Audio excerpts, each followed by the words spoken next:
Assalamualaikum warahmatullahi wabarakatuh.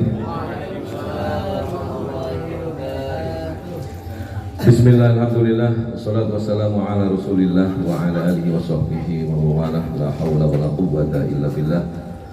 Rabbi shrah li sadri wa yassir li amri wahlul 'uqdatam min lisani yafqahu qawli. Amma ba'd.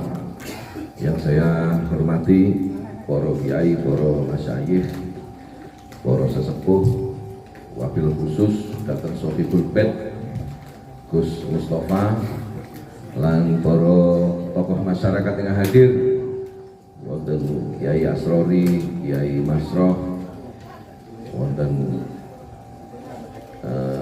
Kiai Atib, wonten Pak Nasrul,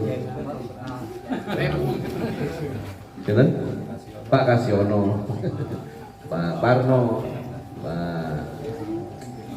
Pak Hamim lan sedaya ingkang rawuh ingkang saged kula sebat setunggal-setunggal, para pengurus Ansor Ranting Jatinom, Ketua Sahabat Mahbub dan Ketua Rijalul Ansor Sahabat Yusuf, serta para hadirin sekalian yang hadir pada kesempatan kali ini. Mari kita panjatkan puji syukur kepada Allah Subhanahu wa Ta'ala karena atas limpahan taufik hidayahnya wonten dalu menika kita saged makempal wonten majelis ingkang luar biasa menika dengan harapan mugi-mugi kita sedaya pinaringan taufik saha hidayah saking Allah Subhanahu wa Ta'ala. Amin ya rabbal alamin. Salawat ugi salam mugi tetep kaaturaken dumateng junjungan kita Nabi besar Muhammad sallallahu alaihi wasallam. Mugi sedaya yang hadir wonten majelis menika pikantuk syafaat wonten yaumil akhir. Allahumma sholli ala sayyidina Muhammad.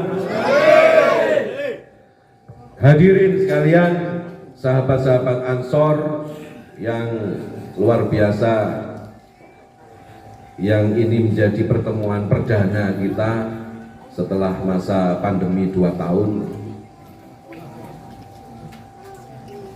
Malam ini adalah malam yang penting untuk kita bersama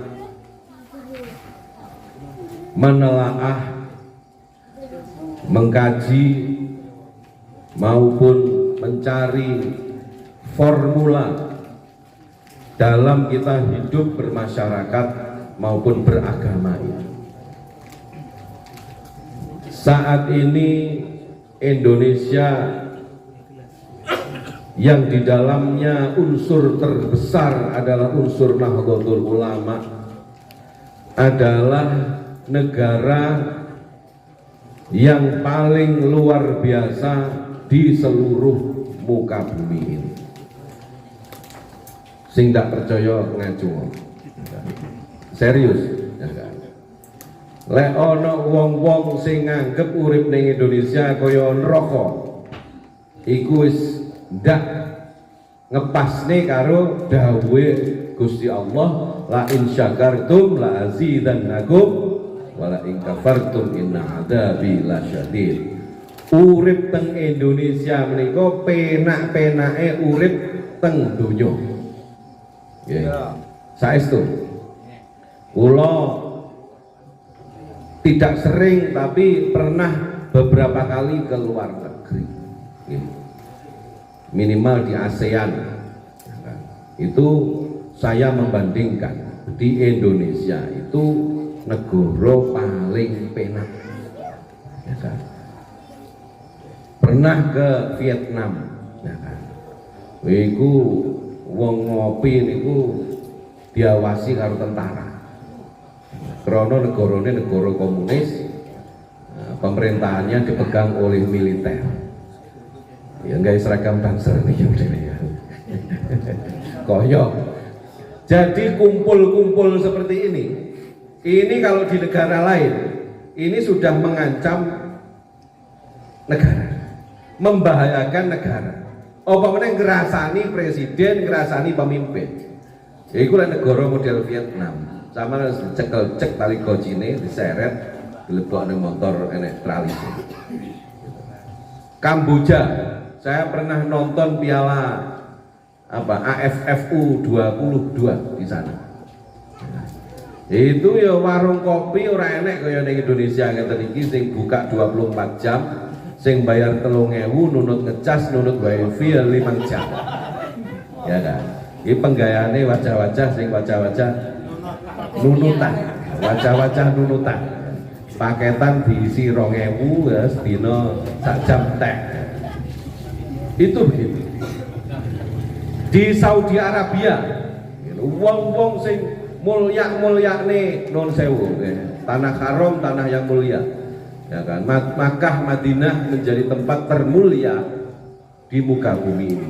Tetapi sebagai sebuah institusi negara, gitu, Arab Saudi niku boten wonten napa-napane timbang Indonesia. Sing nate umroh, sing nate haji panjenengan tah ngerti. Enek enggak warkop sing sikile iso jigrak ya kan. Karo ngrasani lurah, ngrasani pamong, ora enek. Kuwi eneke ning Indonesia. Jan negara sak bebas-bebase negara niku asline nggih Indonesia. Kula niku jibet umroh karepe golek warkop sing iso jigrang ya kan. Karo rokokan sak batang rong batang karo budal di masjid. Ndak ada. Adanya take away. Jadi beli tuku diade plastik ngono kuwi kayak sedotan. Yo ndak penake ini gelas padahal. Gelas karo jagongan ngalor ngidul ya kan. Ngomongnya kono kaya ahli ekonomi ngono. Kok Menteri Keuangan ini salah ngene. Kowe iki mikir apa pegawaian dul rasa ngomongnya Menteri Keuangan ya kan. Jadi kita itu begitu. Di Indonesia bebas. Tutu ahli militer ngomongnya kemiliteran di Indonesia. Menurut saya TNI itu begini-begini. Alutsistanya begitu ngertimu kombi tentang alutsista. Itu di Indonesia. Nggak ada kumpul-kumpul begini seperti malam hari ini. Jadi coba kita bayangkan di Indonesia ini, gitu.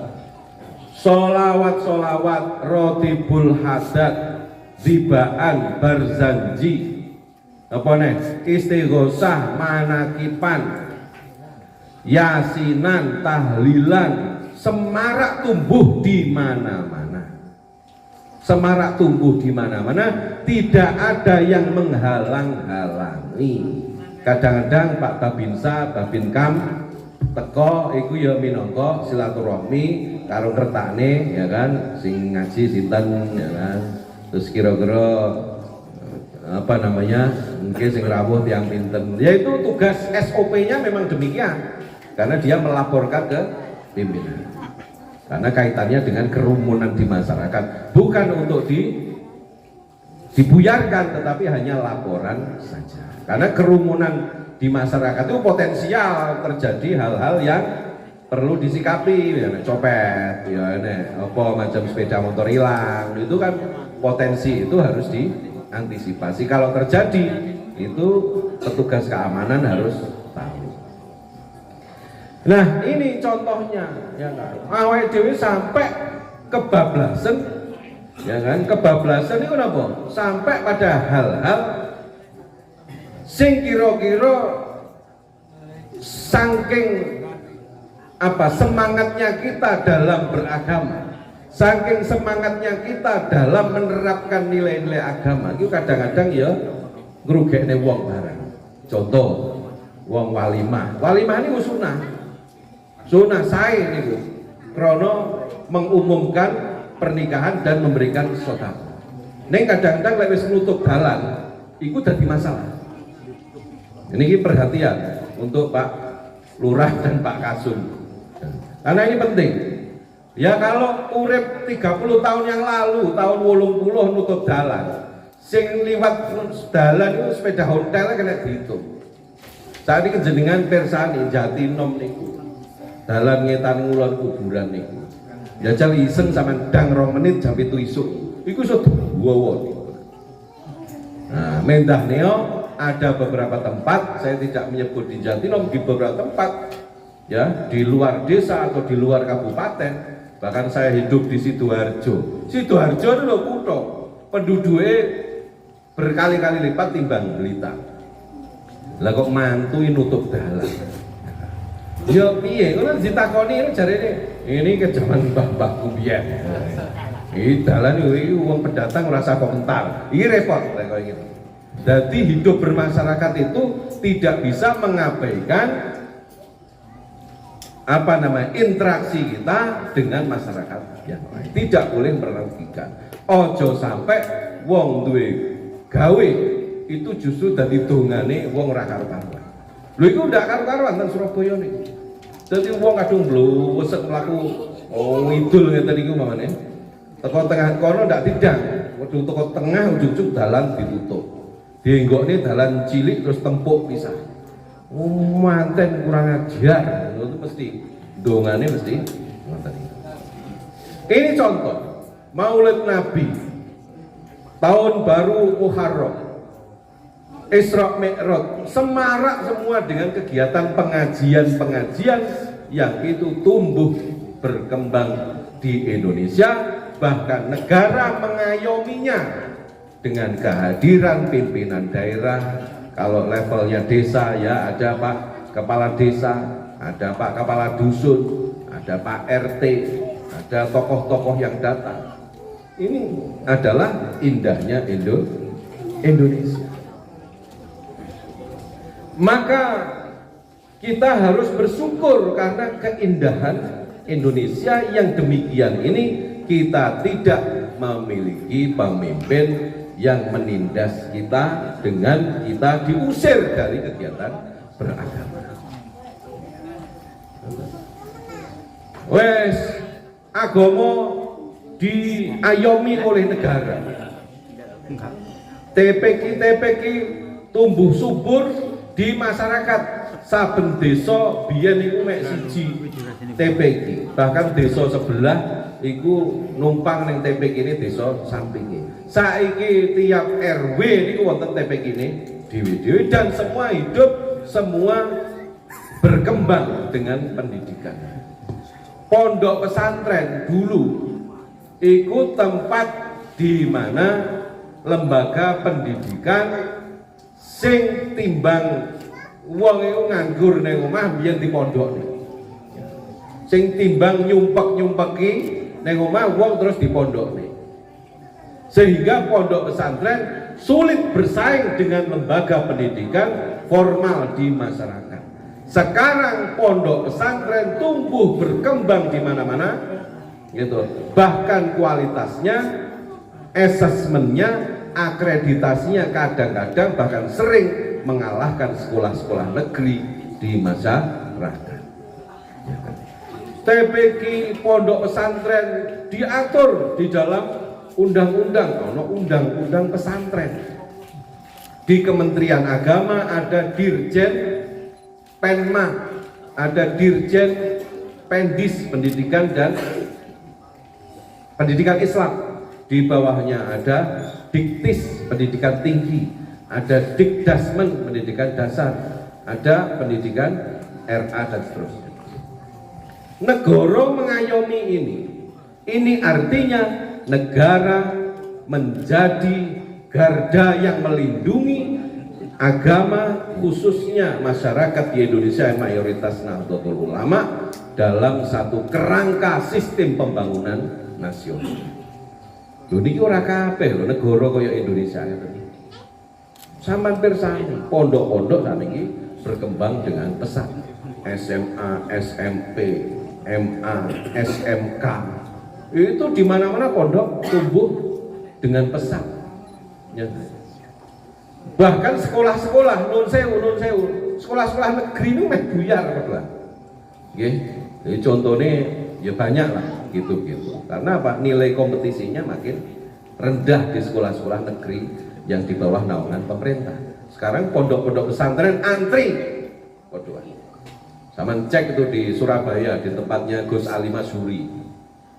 Gus Ali Masyuri.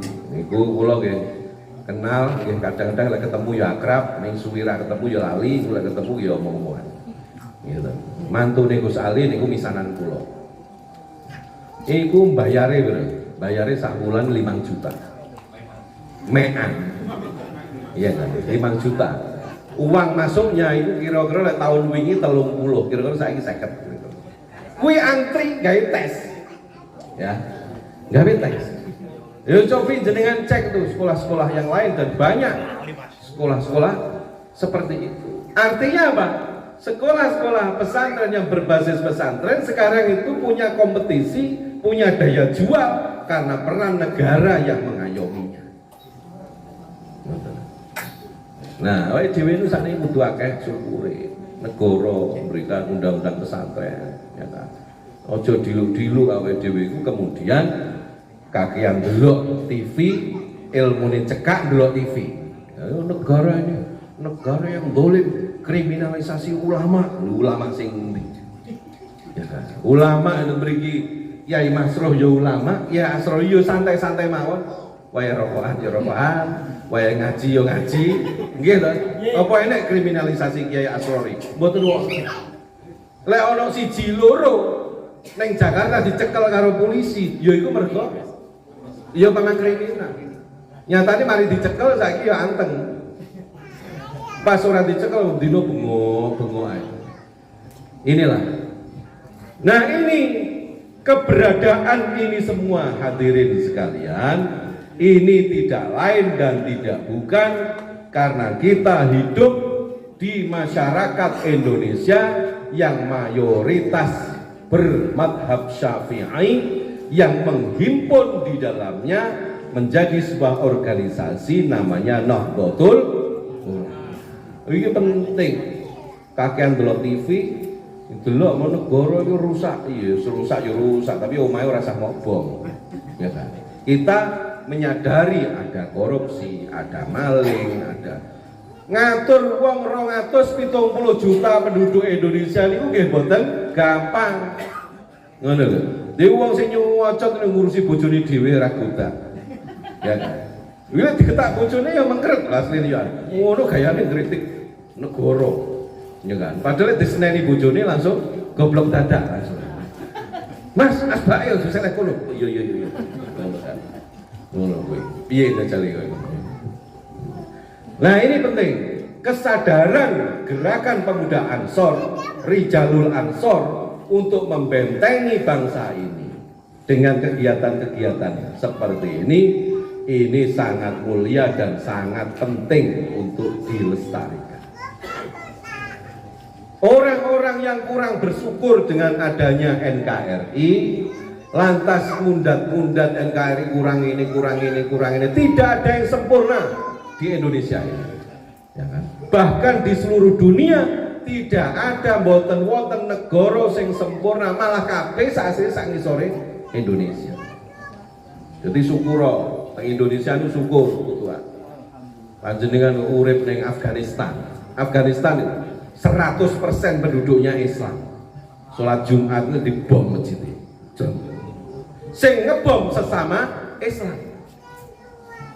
Teng Libya juga begitu. Libya juga begitu. Mesir juga begitu. Libanon itu malah repot. Libanon itu untuk merumuskan sebuah sebuah negara saja. Di sana itu belum clear urusan hubungan madhab dan keagamaan. Neng kono iki ada kesepakatan. Lek presiden Islam, Islam Sunni, engko perdana menteri ini Syiah. Engko sing dadi apa ngono kudu Kristen. Jadi ada 3 kelompok. Ada Kristen, Sunni dan Syiah. Ini masuk undang-undang ini. Jadi kudu salah sijine kudu rata tum-tumane. Nah, Indonesia tidak sampai vulgar seperti itu. Dan masih konflik itu luar biasa. Ya kan? Di mana?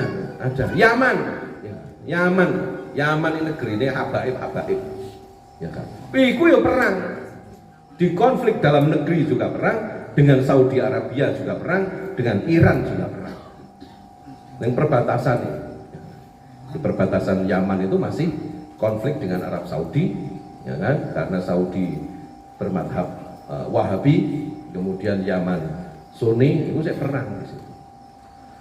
Milo kula panjenengan sedaya pun to awake dhewe ayo bersyukur bareng-bareng ngrekso negara niki kanthi sareng-sareng dengan riang gembira, ndak usah tegang. Urusan pilkada wae bar yo bar, urusan pilpres wae bar yo wis bar. Sesuk sing kalah ayo maju maneh, sing menang sing wae pengen neh yo ora apa-apa. Sing iki wis ping pindho ya, berarti ora iso. Tapi artinya di longgar sekali di Indonesia. Dia biasa-biasa mawon. Kados pilihan lurah kalah ya wis, besok mau maju maneh. Wonten digawe seni mawon. Sing penting tim sukses bahagia kan lho. Lah iso sikile jagang sikil loro. Iki wajah-wajahe. Nah ini awake dhewe begitu. Jadi kita ini penting sekali untuk bersyukur karena tidak bisa kita pungkiri negara kita itu negara yang luar biasa sing kedah awake dhewe njaga sareng-sareng. Nah, kesadaran ini penting sahabat-sahabat Ansor sekalian. Ya kan? Bahwa ini tidak lepas dari perjuangan dari riyadhah guru-guru masyayikh kita dulu, pendiri bangsa ini, termasuk di dalamnya pendiri Nahdlatul Ulama. Itu tidak gampang mendirikan organisasi tahun 26 sekarang tahun 2022 ya kan, tapi menurut Hijriah ini 100 tahun kan. Nah, makanya kemarin ada kick off satu abad NU. Secara Masehi kita 90 pira itu 97 gitu 96 tahun 96 tahun secara Masehi, tapi secara Hijriah kita sudah 100 tahun mempertahankan organisasi keagamaan selama 100 tahun dengan tambah besar. Ini sungguh luar biasa. Jadi 100 tahun perjuangan. Kalau kita coba teman-teman konco-konco sahabat buka buku sejarah, bagaimana perjuangan Mbah Hasyim, bagaimana perjuangan Mbah Wahab Asbullah. Mbah Wahab Asbullah itu sejarah penting. Ini ojo mengesampingkan sejarah. Mbah Wahab itu saking sugih, itu anak sing cerita separuh tanah Surabaya itu punya Mbah Wahab. Separuh tanah Surabaya. Tiap acara, ono muktamar, ono munas, pokoknya ono kumpul-kumpul ngedol lemah Mbah Wahab. Enek ngono iki ning ranting jadine. Oke. Iku Mbah Wahab. Jadi Mbah Wahab itu kaya raya luar biasa. Ya. Seluruh hartanya itu untuk perjuangan Nahdlatul Ulama. Ini coba, makanya awake dhewe iki dadi panitia, ya kudu semangat. Kudu ikhlas, aja mikir suudon karo kancane nganu terapi pribadi 50.000. Lah ora usah. Lah iku dikembang-kembangane rusak kalian. Jadi tidak perlu kita mengembangkan. Kalau satu perkara itu kemudian kita kembangkan, dimasukkan dalam hati, maka dalam pekerjaan itu kita tidak bisa menjadi orang yang mukhlis. Kita akan selalu suudzon kepada orang lain. Bahwa ada orang yang berkhianat, yaitu monggo itu pilihan dia. Tetapi kita semua harus menjaga istiqomah kita dalam perjuangan. Hadirin sekalian, sahabat sekalian, sahabat Ansor, para guru-guru kita sedaya, para kiai. Jadi kalau kita berkaca dari sini, maka tugas mulia dari sahabat Ansor dan kita semua adalah menjaga NU. Menjaga NU itu tidak cukup dengan amaliyah saja. Rumono. Menjaga Nahdlatul Ulama itu tidak cukup dengan amaliyah saja. Ada 3 hal yang harus dijaga dan harus konsisten di dalam kita menjaga perjuangan ini. Jadi satu, menjaga amaliyah kita yang harus berkesesuaian dengan Ahlus Sunnah wal Jamaah Nahdiyah. Ya amal-amalan kita ini. Yang kedua, menjaga fikrah, pemikiran kita. Yang 3, menjaga kharokah kita. Fikrah artinya bahwa Nahdlatul Ulama itu memiliki garis perjuangan yang telah ditetapkan. Pancasila menurut NU bagaimana? Pancasila menurut NU harus dijaga. NKRI harus dijaga. presiden adalah waliul amri, adalah pemimpin yang harus dijaga. Undang-undang dasar adalah aturan, adalah konun yang harus ditaati. Itu fikrah, pemikiran. Harokah adalah gerakan. Gerakan dakwah NU adalah gerakan yang selama ini gerakan wasatiyah, gerakan tawazun, gerakan menengah, gerakan tengah-tengah, gerakan moderat, gerakan yang tidak radikal, yang tidak melukai orang lain, yang tidak menghina agama lain, suku lain. Nah, ini gerakan NU dari dulu. Maka di dalam NU, di dalam perjuangan kita, selalu kita berdiri di tengah-tengah, ya kan, di dalam bangsa ini. Artinya ketika terjadi pemahaman agama yang ekstrim ke kanan, sok agamis, dulu takbir, ya kan, takbir diubral tekan dinding, ya kan, mecahi kocone warung takbir, diskotik takbir, ya kan, ono tukang ngelonte takbiri, ya kan, macam-macam, ya kan, tukang biliar takbir bisa, ya kan, kakean takbir, lali sampai Allahu liman hamidah, ya kan.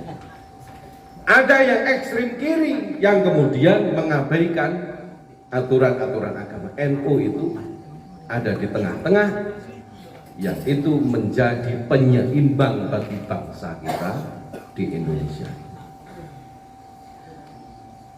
Amaliyah, fikrah, dan harokah ini adalah tiga hal yang harus berkesesuaian dengan konco-konco Ansor. Sekarang ini marak di masyarakat, neng sosial media ngomong, aku ra manut NU ne Said Agil, aku ra manut NU ne Gus Yahya, aku manut NU ne Mbah Hasyim. Iku ukara-ukara sing gombal mukiyo. Ya. Aku yo tahlil, aku yo kunut, tapi aku gah melu pemimpin. Berarti kuwi mek amaliyah tok, tidak pada fikrah dan tidak pada harokahnya. Telu iku kudu mlaku bareng. Jadi awake dhewe iku kudu bareng beriringan. Ketika kita sudah berkonsekuensi di dalam jamaiyah, maka semua harus satu komando. Ya kan? Harus baris. Harus satu komando. Kai iso mlaku dhewe. Ansor, Rijalul Ansor, Ibnu, Fatayat, Muslimat, dan seterusnya. Semua harus satu frekuensi. Ini penting, sebab marak sekarang di kota-kota besar juga orang mengaku Ahlussunnah wal Jamaah, ya kan? Ngaku amaliyah NU, ning kula mboten purun diarani NU. Itu malah merusak dan menggerogoti yang begitu-gitu. Tidak bisa, kita harus tegas. Kita harus menyatakan identitas kita bahwa saya Ansor, saya Banser, saya Rijalul Ansor, saya NU yang setia terhadap Pancasila dan NKRI. Sebab ini penting, ya, penting ini, karena ini banyak sekali di masyarakat krono ora trimo karo urusan-urusan macam-macam organisasi, krono tidak ditampung dalam organisasi, akhirnya terus mutung. Ini surah oleh gitu. Kita harus mendukung pimpinan kita bahwa di dalam proses pemilihan, misalnya kemarin ada Kiai Said, ada Gus Yahya, ketika kita jadi tim sukses Kiai Said, ya monggo. Ketika jadi tim sukses Gus Yahya, monggo. Ketika sudah terpilih Gus Yahya Khalil Stakuf, maka semua sudah selesai, semua dalam satu komando. Pimpinan kita adalah Kiai Haji Yahya Khalil Stakuf. Pimpinan Ansor adalah Gus Yakut Khalil Aumas. Penting awake dhewe jangan gampang-gampang membentuk firqah sendiri-sendiri. Di masyarakat di NU itu di unsur-unsur itu banyak sekali gaya forum penyelamat Nahdiyin. Enek ngono kuwi. Ning Surabaya di preteli klambini. Ono dheke ngomong forum penyelamat Nahdiyin dengan membentuk lembaga baru sing jarene NU harus bersatu, terus dia nggawe organisasi dhewe. Iku justru nyontoni perpecahan yang ada. Itu. Wah, jarene awake kudu bersatu, wong dhewe gawe organisasi dhewe. Ya kalau mau fair, ya mau apa namanya? Fair play, kalau mau konsekuen, konsisten ya kita dukung. Lek gak terima, ayo pilihan perang maneh, pilihan maneh, adu konsep, adu gagasan. Itu adalah gentle ya begitu. Ngelumpuk nih wong selawe, kita harus menyelamatkan NU. Kacau kan yang begitu. Nah, ini penting sekali lagi. Maka dari itu, ya kan, kesesuaian antara fikroh amaliyah, fikroh dan harokah ini, ya kan, harus benar-benar kita satu padankan satu sama lain.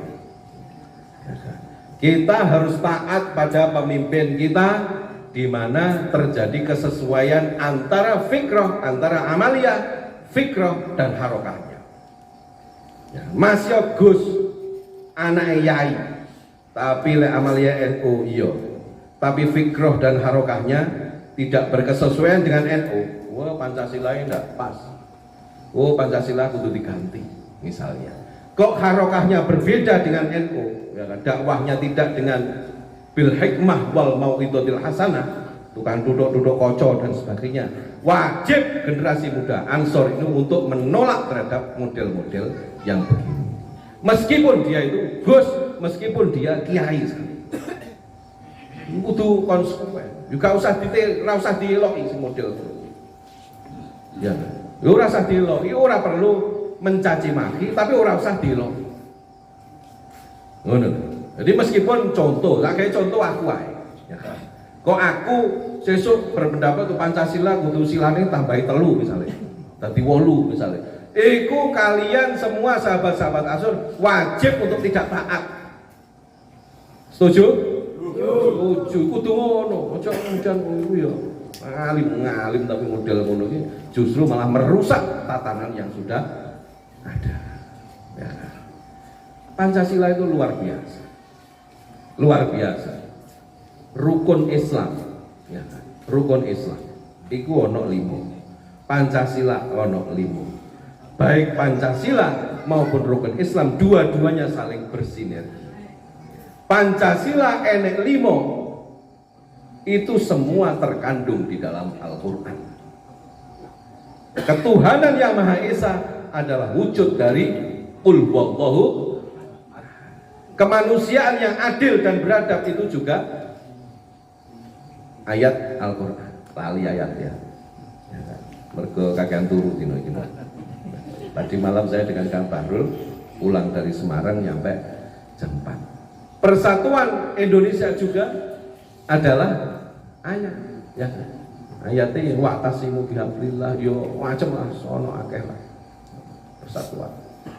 Permusyawaratan kerakyatan yang dipimpin oleh hikmah ila akhir juga adalah ayat Al-Qur'an. Wasyawirhum fil amri. Kon musyawarah. Keadilan sosial bagi seluruh rakyat, keadilan. Ikdilu huwa aqrabu littaqwa. Ayat Qur'an. Ya, Pancasila. Sing nyusun sapa? Sing nyusun ya Bung Karno bersama para kiai-kiai waktu itu. Kiai Wahid Hasyim, ya Hasyim Asy'ari dan seterusnya ikut merumuskan. Walaupun saya iki diaku-aku karangane Bung Karno tok ya ora apa-apa. Sing penting apike ora masalah. Ngonoan. Wong NU wis ngono gampang. Rukun Islam itu semua diwadahi oleh negara. Coba bayangkan. Rukun Islam syahadat sekarang ngomong tok. Ning ndi iso.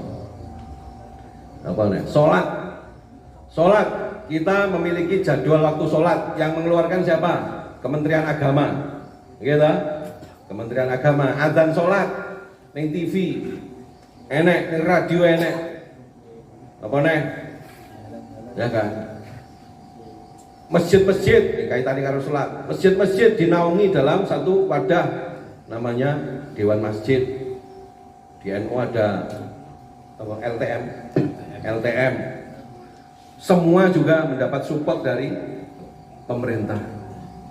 Bab sholat Zakat, ada undang-undang zakat. Ada lembaga Basnas, kemudian Basis, Basnas, Basda. NU punya Lazisnu. Ada undang-undangnya, ada aturan-aturannya, ada sosialisasinya. Ya, ini negara. Puasa, ya kan? Ketika puasa diumumkan secara resmi oleh negara, kapan awal puasa, kapan awal Idul Fitri dan sebagainya. Waktu puasa, TV semua semarak dengan kehidupan yang berbau puasa. Artis-artis si kabeh sing dene bukaan kabeh, tutupan kabeh. Ora usah ndetak awake dhewe nyinyir. Wong biasane ora jilbaban, saiki jilbaban ya jarno to ngono kuwi. Ya dhewe bersyukur ngono lho. Awake dhewe itu gak ngerti husnul khotimah wong e dhewe ora ngerti. Jadi ndek Luna Maya karo Ariel ngene ya suwi delok videone berarti wae. Ya saiki melu acara buka puasa ya apik berarti. Inul Daratista, Dewi Persik, Ayu Ting Ting kabeh kok melu acara apa jenenge kuliah subuh ya apik berarti. Bayangkan itu 24 jam. Kadang bengi ana TV sing Kompas apa siaran tarawih ke Mekah. Itu luar biasa. Negara memfasilitasi, mensiarkan puasa. Semua TV, semua radio juga sama. Walaupun sing duwe TV itu kadang-kadang ya duduk wong Islam. Tapi nyatanya juga mendukung. Mari poso apa? Mari haji. Ada undang-undang haji, ada Dirjen Haji di Kementerian Agama, ada sistem manajemen haji di Indonesia yang itu sangat luar biasa. Karena apa? Karena haji di Indonesia itu dikoordinir dengan sedemikian rupa oleh sebuah sistem di dalam haji itu sendiri. Jadi orang oleh haji budal dewi sampai terus mengundang sepeda, enggak. Tapi di Mekah itu banyak dari Mesir, dari Yaman itu saya nganu apa jenenge backpacker, budal dewi lewat perbatasan, dicekel tentara, macam-macam. Banyak backpacker di sana. Haji di Indonesia maupun umroh semua terstandarkan. Orang oleh wong juk-juk budal macam bisa tanpa proses ini. Travel yang itu jelas, pendamping itu jelas, hotelnya di mana juga harus jelas. Orang sah haji umroh saja itu ketika kita mau mengajukan visa umroh itu harus kita travelnya harus jelas, siapa ikut travelnya punya izin apa tidak. Kemudian di sana ada muasasahnya, ada yang pokoknya semacam tim yang pendamping di Mekah atau di Madinah itu di Jeddah jemput itu sudah ada di sana. Base-nya pakai base apa itu sudah jelas, hotelnya di mana sudah harus jelas sebelum berangkat umroh. Itu keren. Jenengan sing Sumerep nanti umroh di Saudi, di Mekah itu Indonesia base-nya mesti base apik, base AC kabeh. Itu yang dari Pakistan, dari Bangladesh numpak elef. Kaya elef ini saya kurang elek. Terus dhuwure ono tas-tas tumpuk-tumpuk ngono kae. Iku negarane gak ngurusi. Nah, Indonesia itu ngurusi karena apa? Karena haji umroh itu menjadi harga diri bangsa. Masih wong iku ning desa ngasak ning sawah, masih dadi kuli bangunan, masih dadi tukang juru parkir. Iku lek umroh standarnya sama, minimal bintang 3 hotel. Karena apa? Itu identitas bangsa. Jadi negara ki izin lek kowe iki awake dhewe keleleran ning kono. Gitu. Itu diatur dengan sebuah mekanisme sistem yang demikian. Nah, itu ya Indonesia. Ono sing ora puas, ngono Malaysia hajine luwih mewah. Kuwi kadang-kadang ya wong iki kadang-kadang ya gobloke ya akeh barang. Indonesia 270 juta. Malaysia penduduknya mek 29 juta. 10% nih penduduk Indonesia itu padha karo Malaysia. Ngatur wong sakmono akeh karo wong titik iki ya beda. Ngatur penduduk 27 juta, dengan 270 juta, dengan pulau yang berpencar-pencar, dengan ratusan suku bangsa, dengan ratusan bahasa daerah, dengan ratusan tradisi-tradisi di daerah, itu tidak mudah. Ferguson, uang aja gobloknya teman-teman. Indonesia itu luar biasa. Eropa, negara Eropa itu ada satu karakter bangsa, ada satu model suku bangsa. Ya, aslinya itu sukune podo, warna kulitnya podo, ya kan? Tapi terpecah dalam puluhan negara. Indonesia ruwenorno dadi siji satu negara. Itu berarti kita luar biasa dan lebih hebat. Kono kan bule Itali karo bule Rusia, ya padha-padha lho kulit-kulitane. Indonesia itu kadang-kadang diskriminatif Indonesia. Wong. Jadi ketok rekruting terus ireng celukane Ambon itu kurang ajar kan. Padahal kita itu saudara kita loh Ambon itu. Bon, padahal ya Jawa. Ya kan ning rada ireng ngono nyeluki Ambon. Udah ngomongin kacau. Ya, ini lakop-lakop yang sebetulnya tidak boleh diteruskan. Mergo Ambon itu tetap menjadi saudara kita. Ya kan?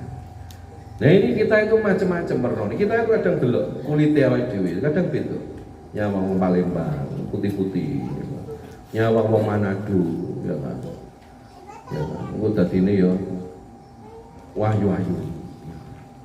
Wahyu-wahyu Manado, putih-putih. Nyawang wong Jawa ya ngono kuwi. Ya.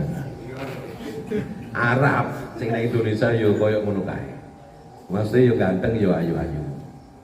Ya. Ini adalah satu kehebatan kita bisa merangkai dalam satu bangsa yang sangat kuat.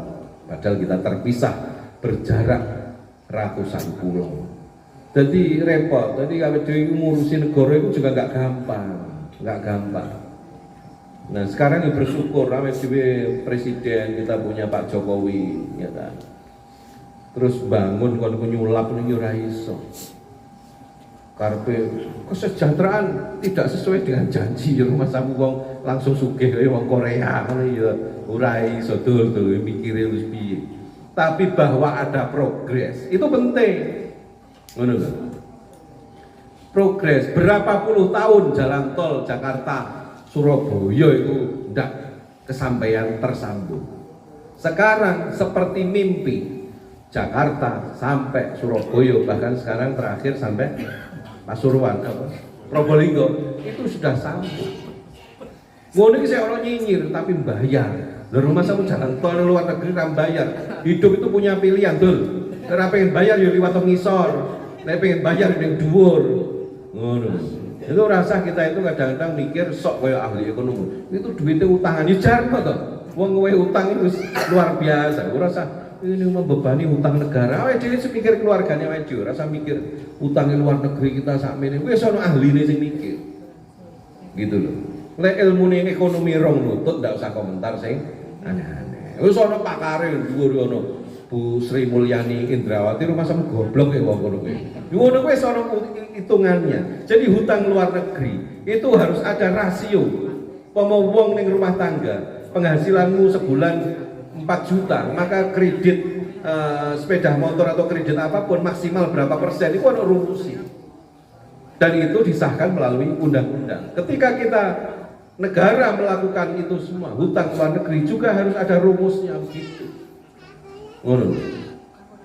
Bangun tol juga begitu, itu kan punya investor. Semua jalan tol di dunia ini semua investor. Kenapa? Karena semuanya adalah bisnis internasional, bisnis ekonomi global itu begitu. Jadi ada sistemnya BOT, build, operate, transfer. Build, membangun, operate, mengoperasikan, transfer, mengembalikan. Jadi perusahaan investor itu bangun, setelah bangun dia punya konsesi operate, dia mengoperasikan jalan tol itu 30 ada yang 40 tahun.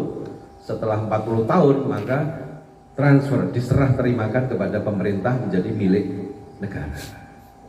Ya memang jalannya begitu, lek bangun kayak duitnya negara entek duitnya. Maka semua, bahkan di Jepang itu investornya orang sing Arab Saudi, ada yang dari Korea, justru misalnya dari Indonesia juga ada investasi di Afrika, di daerah-daerah lain, di India juga ada yang begitu. Dari ekonomi global itu begitu. Orang iso orang ngerti ekonomi komentar aneh. Sing wae tahlil, enggak usah komentar sing aneh-aneh. Kan ngono, wae istighosah gitu. Sesuai dengan bidangnya masing-masing. Jadi ini sederek-sederek sahabat-sahabat sedoyo, kita syukuri Pancasila, rukun Islam itu menjadi satu ejawantah, satu wujud bahwa Islam di Indonesia itu sangat dihargai. Islam di Indonesia dipayungi oleh sebuah sistem Pancasila dan NKRI. Tidak perlu menyebutkan negara ini negara Islam. Tidak perlu kita menuntut bahwa negara berdasarkan Islam. Tetapi nilai-nilai agama Islam sudah menjadi kewajiban negara untuk melindungi dan menjaganya. Ngono. Wong sing khilafah itu kan kurang pegawaian. Kurang pegawaian. Akhirnya kita harus kembali pada Quran dan hadis. Jajal takono Quran di ning Quran ono aturan tentang khilafah ning. Tidak ada aturannya begitu. Ya, itu adalah hal-hal yang bersifat dhonni, bersifat perlu tafsir, perlu ilmu untuk mewadahi itu semua. Itu Kanjeng Nabi kan khalifah. Nabi kan menjadi pemimpin tertinggi zaman Nabi. Zaman Nabi itu relevan, pas diterapkan ketika zaman Nabi. Zaman Nabi, Kanjeng Nabi itu pas ketika di zaman Nabi. Tepat. Nabi niku nggih pemimpin agama. Nabi yo panglima perang, Nabi yo presiden, Nabi yo hakim karena memberikan keputusan sengketa di masyarakat. Apa nih?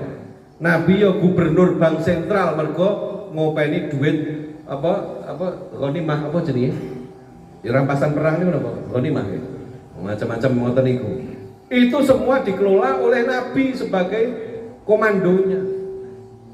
Lele awake dhewe nun sewu terus dipikir awake dhewe kudu nyontoh Nabi. Lek kuwi diterapne ning zaman saiki, iku justru pemerintahan dari Kim Jong Un. Kenapa? Karena nanti sebutannya begini, yang mulia Bapak Presiden merangkap Panglima TNI, merangkap Kapolri, merangkap Hakim Agung. Ini jabatan orang rangkap iki kan. Jarene nyontoh Nabi. Ya Nabi itu pas relevan saat itu. Tetapi tidak semuanya diterapkan saat ini. Makanya memahami agama itu tidak bisa memahami secara tekstual, secara lafziah saja, tapi harus bisa memaknai secara maknawiyah, secara luas.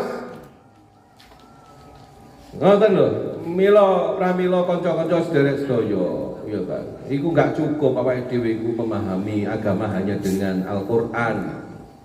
Tetapi harus memahami tafsirnya, harus memahami dengan asbabun nuzulnya, harus memahami hadis-hadis pendukungnya. Memahami hadis juga harus ngerti asbabul wurud, kudu ngerti ilmu mustalah hadis, kudu ngerti ilmu macam-macam apa takhrij hadis, kudu ngerti macam-macam cabang disiplin ilmu hadis. Maca kitab kuwi mau ya kudu ngerti ilmune maca kitab, kudu ngerti ilmu nahwu, kudu ngerti ilmu sorof, kudu ngerti ilmu balaghah, kudu ngerti ilmu mantek. Apa nih?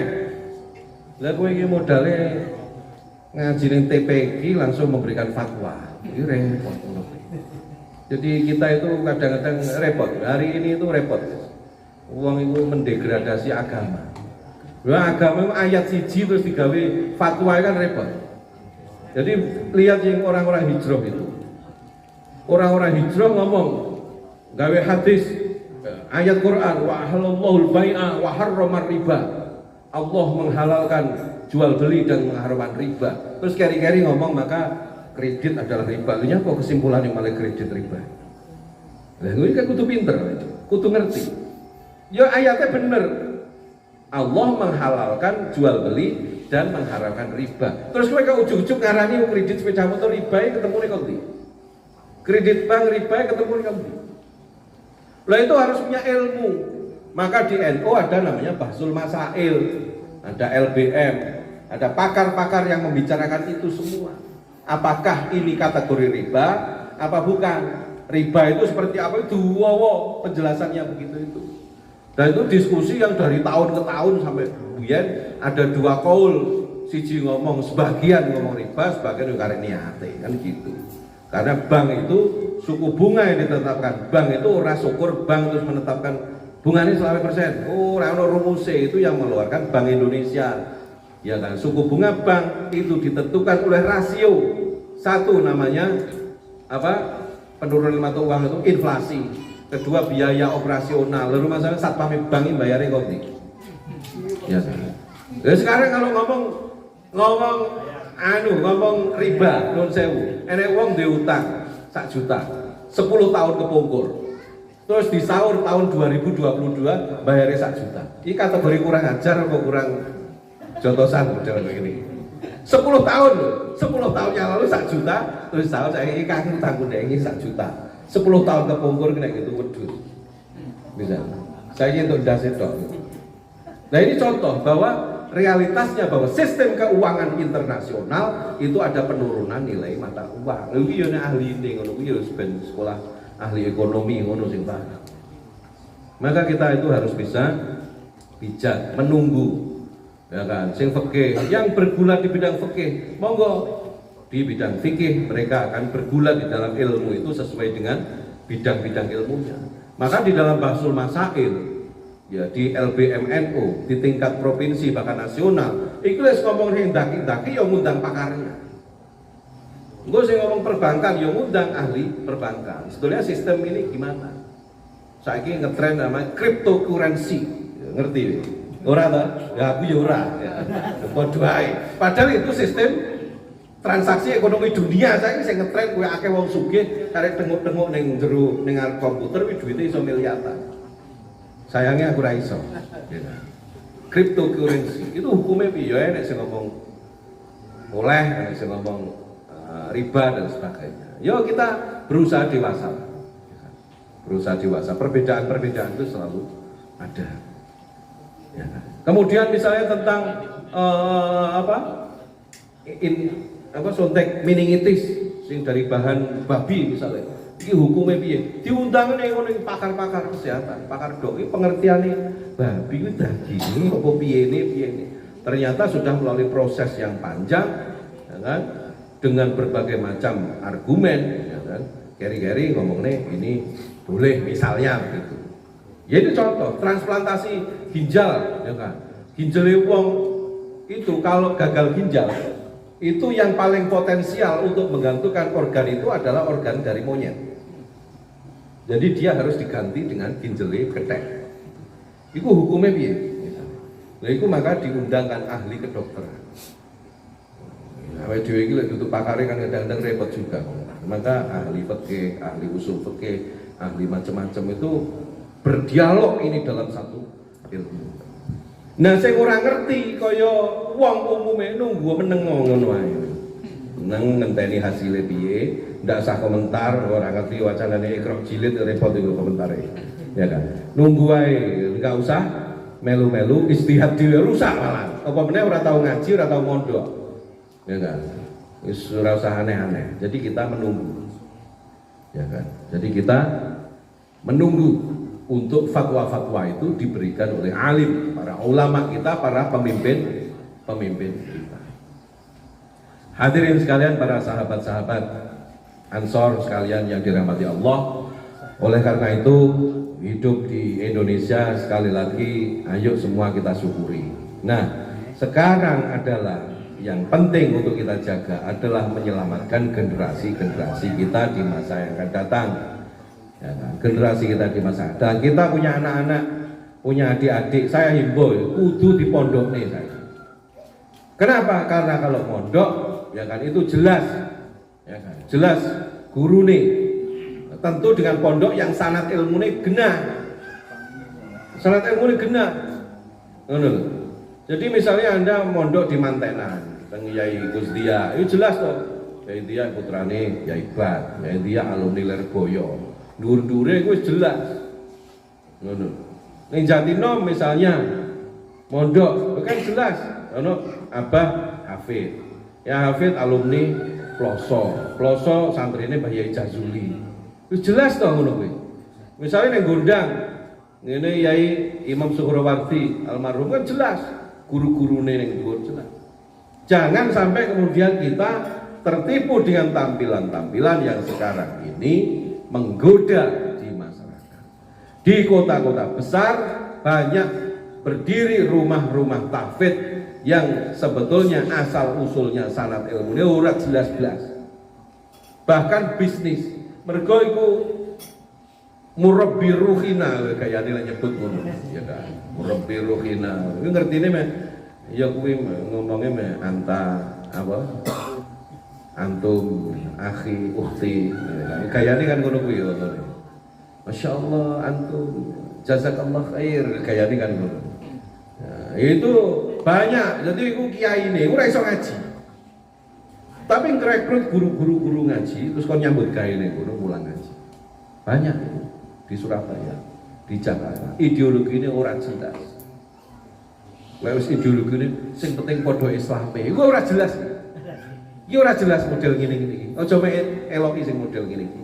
Kita itu harus jelas. Bukan masalah padha Islami kita harus menghormati. Tetapi keberpihakan manhajul fikri itu harus jelas kita arahnya kemana. Gak iso aja padha Islami di zaman yang seperti ini. Islami model piye? Abu Bakar Basir ya Islam, Amrozi ya Islam. Kowe ngomong padha Islami. Ya kan? Itu kan ngebom model. Itu bukan Islam malah. Itu firqah Khawarij ya kan? Yang dulu sejak zaman sahabat sudah pernah ada yang begini.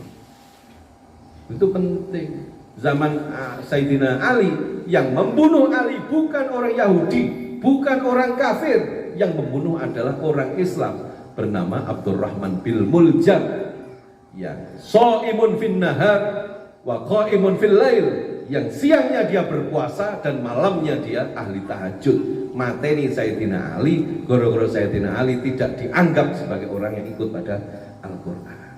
Piye kaya ini, Wi zamane Sayyidina Ali sing mateni hafid Quran. Hafid Quran. Dadi lek saiki ana rumah-rumah tahfidz, griya tahfidz sing sembarang kalir gombal mukiya kuwi. Iku ya awake dhewe kudu hati-hati. Melu tahfidz sing genah. Pondok tahfidz endi ngono dieloki. Ya kan? Kalau kita manhajnya di Jawa itu ujungnya biasanya ke Kerapiak, Jogja, Yai Munawir. Nah, kemudian di mana? Kudus Mbah Arwani. Sanate kudu ngoro-rono. Ojo murabbi terus jenggoten terus wah iki kaya asli Arab iki. Asli Arab. Yes, repot model gini iki ukurane jenggot ngono. Ya, ini kudu jelas. Jadi awake dhewe tarung sekarang dan generasi ini harus kita selamatkan anak-anaknya awake dhewe kudu mondok. Sebab karena dengan mondok maka jelas sanad ilmu ini kudu jelas, karena tanpa sanad ilmu agama itu justru akan membahayakan. Memahami agama itu tidak gampang. Orang ngerti nahwu, orang ngerti sorof, ujug-ujug berfatwa kan repot. Quran itu adalah aturan global. Quran itu aturan global, hanya ada 6.666 ayat. Kon ngurusi umat mulai zaman Nabi Muhammad sampai akhir zaman, menjadi satu panduan hidup manusia 6.666 ayat. Ya. Gak mungkin akan diterangkan secara detail di dalam Al-Quran. Maka Al-Quran ini sifatnya apa namanya? Sifatnya am. Ya, sesuatu yang bersifat umum saja. Ora enek nek guru carane salat piye, sujude carane piye. Ya ora enek. Wah, akhirnya maca hadis Nabi dawuh apa sallu kama raaitumuni usolli. Maka mungkin dijelas nih para sahabat, oh carane salat Nabi ngono, rukuke ngono, sujude ngono, takbiratul ihrame ngono. Ada hadis yang lain yang bilang begini, yaitu adalah dinamika dalam fikih. Itu begitu. Tapi tidak bisa kemudian negara harus sesuai dengan Al-Qur'an. Piye caranya sesuai dengan Al-Qur'an ini? Ya, tapi kemarin panduannya itu kudu jelas. Oleh karena itu sahabat-sahabat Ansor, ayo semua kita membentengi ya kan diri kita, ikut pada pimpinan kita, jamiah kita dalam Nahdlatul Ulama. Kita yakin jamiah Nahdlatul Ulama ini akan selalu seiring dan sejalan dengan negara ini, karena tidak ada sejarahnya NU itu kemudian berbeda dengan negara pada hal-hal yang pokok. Ya, beda-beda pendapat sedikit itu adalah hal yang biasa, masalah furu'iyah. Tapi dalam hal kebangsaan, dalam hal cara memandang hidup antar umat beragama, itu kita adalah selalu selaras dengan negara. Nah, betul ulama itu selalu selaras dengan negara. Kita ikut pada guru-guru kita, para kiai-kiai kita, para masyayikh kita, pokoknya sejauh dia selaras dengan para pimpinan kita yang lain pada jamiah tegak lurus, maka wajib kita ikuti bersama. Oleh karena itu bersama-sama generasi kita harus kita selamatkan, anak-anak kita harus kita selamatkan. Jangan sampai kemudian kita repot wes, anak mboten ngaji, mboten mondok niku repot standar. Kula kadang-kadang yo di anak wis telat mboten repot. Nanti sekolah umum po to, jenengan bapak-bapak, sekolah umum ini luwih larang timbangane mondok. Jenengan kedah ngetokne dhuwit sangu mendino, ya kan? Kok sik nukokne paket data, kok malam minggu ngono sik ndelok pameran jadul ngono kae, kuwi nyangoni ngono ya. Engko teko telat awake dhewe sik nelpon, HP mati awake dhewe bingung, wae nyambut gawe malah ora fokus. Ngoten niku. Lah mondok niku lho teng Jatinop lho bayare piro? 350. Ya kan. Ngono kadang-kadang sing diprotes ya. Padahal 300 jenengan itu ngono pinten? 30 dina. Berarti sedina 11.000. 11.000 mangane ping pindho. Ya kan. Malam Senin kadang-kadang ya iwak pitik. Ya kan. Kok enek malam Jumat ya enek sotone. Ya kan. Kadang-kadang dikene ngombe madu. Njajal hitungan cocok perang. Ngoten iki ya kadang ora do. Ya. Piye njajal kowe iki? Yang ngeten iki ya Allah wis awake dhewe iki pokoke ini monggo sareng-sareng sedaya kita saling menjaga ukhuwah kita ya kan? Jangan sampai ikut terperosok ke dalam satu ajaran-ajaran yang menyimpang dalam manhaj Nahdlatul Ulama pun pokoknya manut kiai, gandolan kiai niku insyaallah sae. Karena kita niki umat derek pemimpin kita, presiden kita, undang-undang kita, Pancasila kita harus kita dukung bersama. Ya kan? Kalau sudah seperti Suriah yang gene wong ngalim-ngalim, wong ulama-ulama gede itu mriku niku wonten, ahli tafsir, ahli fikih niku wonten mriku. Tapi krana niku wau ana hasutan-hasutan, negara tidak sesuai dengan Al-Qur'an, akhirnya terjadi perpecahan di sana, saling membunuh para ulama-ulama itu. Sijine Khawarij, Wahabi sing anti terhadap gerakan-gerakan Ahlus Sunnah, akhirnya perang membunuh, bahkan makam-makam para aulia-aulia dibongkar semua di sana. Awake dhewe wis penak wis ana Borobudur ngono sik. Iki gaenane wong kafir wis jahno wis Borobudur sing nek foto-foto ya apik, nggih selfie ngono. Wong kadang-kadang mikir jeru-jeru. Iki umate Borobudur ngene wong Buddha di padha karo wong sirik. Iki nyapo sirik utawa ado-ado. Sirik iki rumah sampe ning ndi awake dhewe kebendina sirik. Nyapo? HP ilang lho teko ndal HP ku keri mateng mati aku. Lho mati kok urusan HP ilang. Ya kan, HP keri ora sirik kopi awake dhewe. Ya kan. Jarene lho ora HP wis ndak iso nyapo-nyapo. Apa ATM keri ndak sirik kopi ya. Berarti ora percaya Gusti Allah kowe duit kowe sego. ATM ku keri wis mateng ndak iso nyapo-nyapo. Berarti iki padha karo ngono kuwi, luwih nemen.